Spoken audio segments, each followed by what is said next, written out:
अरे लइकन के भौजाई हऊ तो करेलू भातारी से ठिठोली तमन करत पहिले टोली ओकरा बाद में चोली खोली।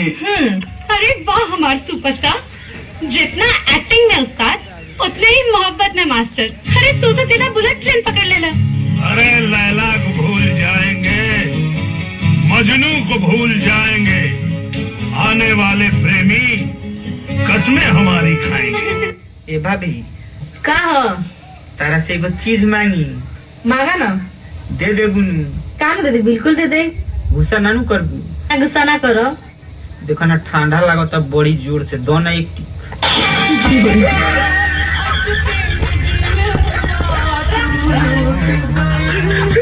भौजी सुनलिया के तू साड़ी बड़ा बढ़िया सुनावे, तनी सुनाई एगो हमरो के। जीवन जितना बार मिले गणिया मारे तुहार मिले। आज सुन ला देवर। सुनावा भौजी।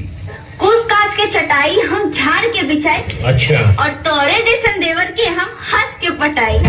तो हमारो बात सुन लो, तारा ऐसा भौजी के हम बिल्कुल ना सकाई और चुपचाप भैया पर रहबू, तारा के गांड पर लात मार के मारेंगे।